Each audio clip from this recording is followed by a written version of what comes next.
Hi, guys. Thanks for being a part of the Modern Animism podcast. Appreciate you being here today because it's my last podcast for a while. My pilgrimage to Cornwall really was life-changing, and my focus is being pulled in the direction of sacred travel and making connections. It's where I feel most alive and connected, and I want to do more of that. I want to make it possible for others to do it with me because I think this is a really great gateway to experiencing animism. It's a lifestyle, and it's hard to grasp it without the experience of it. So I want to create those spaces. I'm not saying that the podcast is going away. I may pop back in now and then, but it won't be with the regularity that there has been in the last 6 months. So if you haven't subscribed yet, I'd hit that subscribe button because getting notifications will tell you when the new episodes drop, okay? But this episode isn't about me or the end of the podcast. It's about animism. Forrest Gump and animism, to be exact. But before I get to that, let's give gratitude to the all that is. I'd like to acknowledge and thank the element of earth for giving us a sense of safety and security, for giving us food, a foundation in our homes, family, job, and loved ones, for giving us beauty and an amazing place to live. Thank you. I acknowledge and thank the air for our breath, for communication, words, inspiration, and the ideas that are shared between each other and the realms. I thank and acknowledge the fire for purification, destruction of things whose time has come, for power and protection. I thank and acknowledge the element of water, for the ability to shapeshift and adapt, for going deep into the unknown so that we can grow and rejuvenate. I thank the plants, animals, minerals, and ancestors for all the ways that we are supported each day that are seen and unseen. And I thank all of you for being you and bringing your special sauce to every day. Now let's get to Forrest Gump. And what does he have to do with animism? Well, you've heard me say a million times that animism is a lifestyle. It's a way of living in harmony with nature. And I think that when we hear that, it sounds like living seasonally. Yeah, it's that. We think that it's about respecting humans and other than human beings. And yep, it's that too. And an often overlooked component is that it's about living without resistance. When Forrest Gump is little, he's handicapped. He has leg braces and a curved spine. He has braces on his legs to stay upright and to be able to move along. He's also intellectually handicapped. He doesn't have the same cares or interests of other people. He's very simple. And this leads to kids picking on him. So let me sidebar for a second. Bullying's normal. Many animals do it because it's programmed into us. We do it to keep the herd safe. If someone's an outlier, it could be because they have a genetic mutation or a disease. So when a chick gangs up on the other chicks that has weird feathers or a spot on him, it's because they're genetically programmed to do that. So if your kid has a cowlick or braces on his legs, he's going to be the target. This is also a motivator for people to fit in. You don't want to be the bookworm in a class of jocks because you're going to be the outlier. But Forrest doesn't care. He isn't wired that way. He doesn't care about fitting in, and he does care about survival. And one day when the boys are going to pound him again, Forrest takes off running. His braces fly off and he runs and runs. And he loves running so much that he runs everywhere. Because he loves running, he plays football. Now, he doesn't really know anything about football. He just knows that he catches the ball and runs. And that's how he becomes a star of the football team. Gets a football scholarship and goes to college. And then eventually meets President John Kennedy when he makes the All-American team. This is so opposite of what most of us do. We think about the end goal and then reverse engineer how we're going to get there. We have all these plans, stress out about staying on schedule, judge ourselves, and don't enjoy the ride. We may not even enjoy the destination if we make it there. And Forrest was in the moment every step of the way. He had no plan. He just took the step in front of him, had fun, and it led to his heart's desire, recognition, and greatness that he didn't even really care about. He was just doing what he loved to do. So he graduates from college, joins the army, and heads to Vietnam where he meets Bubba Gump. Now, Bubba isn't all that bright either. and they find their goodness in common and become friends. Bubba shares his dream of being a shrimp boat captain, and they decide that after the war, they're going to go into the shrimping business together. And even though this might sound really simple and even corny, this is a big deal because Forrest doesn't have friends. People overlook him. They're mean to him. He values Bubba because he knows and later says that good friends are precious and hard to find. So one day, when their platoon is ambushed, Forrest can't find Bubba. He goes into enemy fire looking for him and finds wounded soldier after wounded soldier. He brings one out of danger, then goes back in to look for Bubba and finds another one. And he does this over and over. He brings out Lieutenant Dan and gets shot. And then he said, "Something just bit me." And he keeps on going. He goes back and gets Bubba, who was also shot. And when Bubba dies, you see all this pain in Forrest's face. Forrest is just natural. He's not thinking about how horrible it is to be in the hot, wet jungle with enemies all around. He's single-minded. He's thinking about his best friend is out there and he's in danger. I've got to get him out. So he does it. And when he sees someone else in danger, he helps them. When he gets shot, he's still focused on his mission and doesn't even realize he's been shot. I think that for most of us, we'd be all in our heads and feelings and forget about what the mission is. We become reactionary, but he never does that. He's got that single-minded focus and is always present. He gets the Congressional Medal of Honor because of that mindfulness, and he has no idea what a huge thing that is.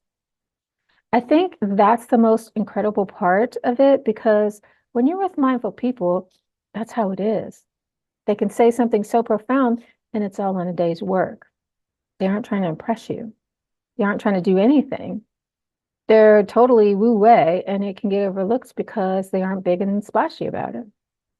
They aren't intending to do anything except live in this moment. And I think that's so lovely because it's engaging in truth. There's something that most of us never do. We're always escaping the truth. We want to hide our insecurities and vulnerability. We want to fit in, be liked, be admired, or be successful. And in doing that, we separate ourselves from nature, the now, and what is. We become caricatures. When Forrest was little, he lived near a girl named Jenny, and they were friends, and he had a crush on her. After Vietnam, he's in Washington, D.C. to get his Medal of Honor and runs into her at an anti-Vietnam rally. Forrest has lots of brushes with famous people such as Abby Hoffman and is a player in a lot of huge historical events, but none of it really matters or enters into his consciousness as anything of importance. It is to the world, but Forrest cares about his mama, Jenny, Bubba, and Lieutenant Dan. And that's pretty much it. He has never stopped loving Jenny, and she's a bit of a mess. Forrest is clean cut and wholesome, and Jenny was molested as a kid and is trying to escape her problems with drugs and live in a hippie lifestyle. She moves on, and Forrest discovers a passion for ping pong. He plays ping pong nonstop, like Malcolm Gladwell says. You put 10,000 hours of dedicated practice into anything, you become an outlier, and that's what happens. Forrest is obsessed with ping pong and becomes a ping pong champion. He gets an endorsement deal with for ping pong paddles and uses the money to start the shrimp business that he and Bubba talked about. Forrest reconnects with Lieutenant Dan, and at first, they have no success at all. Then when a hurricane wipes out the shrimp boat fleet and they're the only ones standing, they make a mint. And Lieutenant Dan doesn't know a thing about stocks, but invests in Apple and they become millionaires. Now Jenny comes back into the picture. Forrest proposes to her. They make love once and she leaves. Forrest is, of course, heartbroken. To work out his grief, he starts running. Remember, running was his first passion. It's how he played football and rescued the men in his platoon. He's just running and gets noticed. This kicks off a fad and people start following him. He's not really paying attention to him because he's not doing it for publicity or for any other reason other than it feels good. He's working out his feelings. And when he's done, he stops. He's freaking people out. They project so much onto him and treat him like a guru, and then he just stopped. And Forrest doesn't care because it was never about them. And then something wonderful happens. He reunites with Jenny. She introduces him to her son, their son. She tells him that she has an incurable disease, and Forrest takes them both in. He nurses her and marries her. She dies, but he's left with a beautiful, healthy boy. So this is a story of trust. Forrest trusts the universe. He isn't cowering in fear or hiding anything. He is who he is. He does what he does. And when the moment calls for courage, he shows up. When it calls for sensitivity, he does that. He's very natural. He's not following a script of what a man is supposed to look like. He's engaging with life as it is. He's showing up as who he is. He doesn't win Jenny because he wines and dines her. He doesn't flatter her or seduce her. He's gentle and loving because that's how he feels. She doesn't feel worthy of anything, so she doesn't allow herself to be loved until the very end when she has no choice. This is also a story of willingness. At no time in the story does Forrest put his foot down and say, I'm not doing this. When his mom is dying, he deals with it. Vietnam is horrible, and he deals with it. Lieutenant Dan is hard to get along with, and he deals with that too because he loves them. He's willing to love these flawed people and overlook the things that aren't perfect or pleasant because he sees the bigger picture.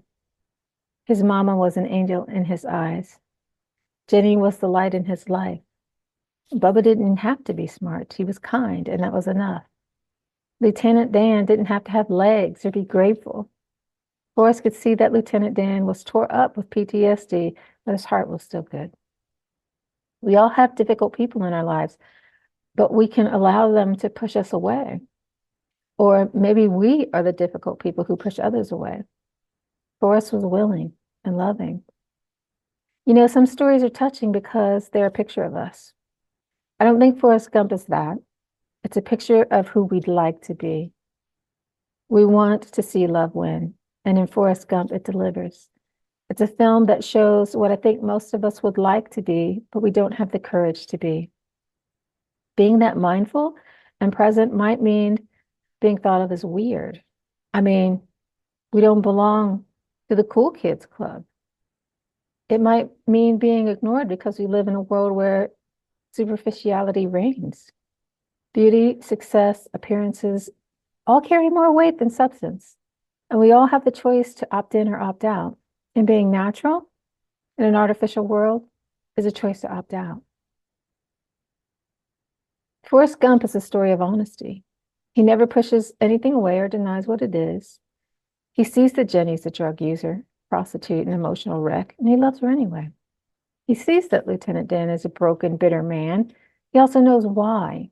He was there in Vietnam when Lieutenant Dan led his men into an ambush, and that led to most of them dying. He could see that Lieutenant Dan couldn't live with walking away from that alive. Forrest might have been intellectually disabled, but he understood how things felt. It was Forrest's love and acceptance that allowed Lieutenant Dan to forgive himself and have dignity again. Forrest also knows that he has diminished intellectual capacity and fears that his child will be the same. He doesn't sugarcoat life or pretend that things are different than they are. When Forrest spends 3 years running across the country, that's honesty too. He's running from his feelings of sleeping with Jenny, feeling that he finally has her, and then losing her again. Feelings can be overwhelming. And given enough time, the energy that sustains them runs out if we give him space to do that. When Forrest ran out of fuel, he stopped running. All the people who thought he was so cool and were following him didn't really have a purpose for their running. They were followers. Forrest didn't care about that and couldn't give them a reason. And when his reason was done, he stopped. Life's like that. For everything, there's a season. Everything ends. He was okay with letting his grief end. So for me, Forrest Gump is an animist story because it's a true story. It's a story of life as it is. Forrest never pushed the river. He wasn't ambitious. He showed up. He's present, honest, has a meaningful life. And I think that's all it takes to live an animist lifestyle. It's very simple. In the podcast with Cassandra Latham Jones, I asked her how she did something. I think I asked her how she became a witch or how she developed some knowledge how to make charms. I don't remember exactly what the question was, but her answer was observe. pay attention. And I could have stopped the interview right there. She said all there was to say. We don't pay attention. We're not here. Kelly Harrell's podcast was equally meaningful to me because she was also down to earth and not floofy. Animism's not complicated. We're all born with everything we need to know. We just have to get out of our own way. That said, I do realize that we have challenges. You can't heal trauma or anything in the same environment that created it, and it's incredibly hard to step out of the mainstream paradigm without a template to follow. And that's why the next part of my journey is focusing on creating these spaces where people can experience all the things that Forrest Gump displayed on my spiritual tours and retreats. If you want to step away from the plastic reality and into what it's like to live in an animist community, come with me. The link's in the show notes. There's a podcast in the archives where I talk about my mom and what it was like to grow up. I don't think I'm unique, but I find that now I'm one of the old timers who have those back in the day stories. But back in the day, we had a neighborhood. We knew who our neighbors were. Old people had relationships with young people who weren't family, and nobody wondered if they were predators. We used to sit outside on the porch in the summer and talk until the early morning hours about who knows what. I'm not really sure. But we were connected. We weren't watching video games, even though we had them, or talking about celebrity gossip. We were talking about life, feelings, dreams. And it's my vision to create that place again, to remember that we're still those people. I don't have a fully fleshed out vision yet, but if you'd like to contribute to that, there's a link in the show notes as well. I appreciate you being part of my journey so far. I'll be back every now and then to check in when there's something interesting to share. Until then, be like Forrest Gump, natural. Ciao. Love you guys.